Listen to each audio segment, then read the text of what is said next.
आप देख रहे हैं पाक टीवी 24 और इस वक्त मैं मौजूद हूं दरियाए चनाब पर। इस वक्त आप देख सकते हैं दरियाए चनाब में जो पानी की सूरत हाल है। रात गए यहाँ के जो मकामी लोग हैं, जो यहाँ के रिहाइश पजीर लोग हैं, उनकी जानिब से ये दावा किया गया है कि पानी की सतह में मुसलसल इजाफा हो रहा है और रात गए यहाँ पर अच्छी खासी तादाद में इजाफा हुआ। इधर आप देख सकते हैं हर तरफ पानी ही पानी नज़र आ रहा है। ये जो घर आपको नज़र आ रहे हैं ये बिल्कुल बंद के साथ घर हैं और जहाँ पे ये घर हैं ये घर भी मिट्टी इकट्ठी करके लोगों ने बंद बना के घर बनाए हुए हैं। लेकिन मैं जिस जगह पे मौजूद था और जो वहाँ पे मनाजिर देखे हैं कि कच्चा घर था लेकिन वो बंद के ऊपर था। अब पानी की सतह जैसे जैसे बढ़ रही है तो वो घर भी मेरी आंखों के सामने मलियामेट हुआ है। इसके अलावा एक फैमिली वहाँ पे वो सामने बैठी हुई है, अगर आपको मैं दिखाऊँ तो वो सामने फैमिली देख सकते हैं, वो फैमिली वहाँ पे बैठी हुई है, फैमिली का वो सामने घर है।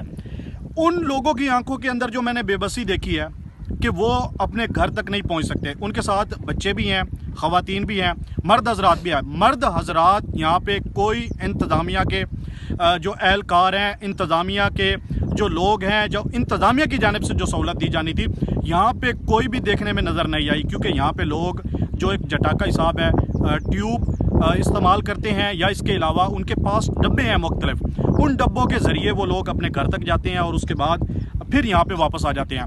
लोगों ने माल मवेशी अपने यहाँ पे निकाल लिए हैं, इसके अलावा कुछ कीमती सामान भी निकाल लिया है। लेकिन इतनी बड़ी तादाद में जब एक घर भरा हुआ हो और 6-6, 7-7 फैमिलियाँ इकट्ठी रहती हैं, क्योंकि देहात का माहौल ऐसे ही होता है, तो वहाँ पे अगर लोग इतनी बड़ी तादाद में इकट्ठे होते हैं तो वहाँ पे इतने कीमती सामान भी मौजूद होता है जो कि लोग यहाँ से आगे पीछे अपनी तरफ साथ मूव नहीं कर सकते। इसके अलावा जो इंतज़ामिया की जानिब से मरियम नवाज़ दावा कर रही है, मरियम नवाज़ ने जंग का दौरा किया है, लेकिन खाली हाथ हिलाने से या इसके अलावा जितने भी ओहदेदार हैं, एसी हैं, डीपीओ हैं या पुलिस के एहलकार हैं, रेस्क्यू के एहलकार हैं, वो भी अब अपनी जो जिम्मेदारियां हैं उसके अंदर काफ़ी हद तक सुस्त नज़र आए गए हैं। इसके अलावा हुकूमत की जानिब से जो कैंप लगाए गए हैं उन कैंपों के अंदर मैं आपको कैंप की जो फुटेज है इस वक्त स्क्रीन पे आप देख रहे हैं, उन कैंपों के अंदर भी वो चीज़, वो सहूलत यहाँ के लोगों की जो ज़रूरियात है वो नहीं दी जा रही है। इसके अलावा आप देख सकते हैं कि लोग ये माल मवेशी अपने किस तरह से यहाँ पे लेके घूम रहे हैं। अब इनके लिए, माल मवेशी के लिए यहाँ पे कोई चारे का इंतज़ाम नहीं है।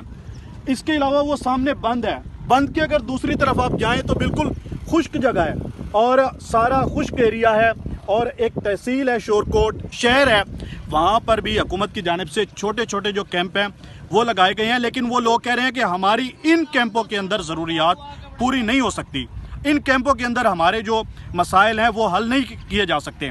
लेकिन लोग यहाँ पे शिकायत भी कर रहे हैं, लेकिन ये लोग मीडिया के सामने गुफ्तगू नहीं करते, मीडिया से बात नहीं करते। लेकिन इनके जो हालात, वाक़यात और इसके अलावा जो कैंप हैं उन कैंपों के अंदर जो सहूलत दी जा रही है और वहाँ पे कितनी बड़ी तादाद में लोग जमा हैं और इसके अलावा दीगर जगहों पे जो लोग मौजूद हैं वो फुटेज हम आपको सारी स्क्रीन पर दिखा रहे हैं। अब तक के लिए इतना ही। अपने मेज़बान आमिर नवाज़ को इजाज़त दीजिए। अल्लाह निगहबान।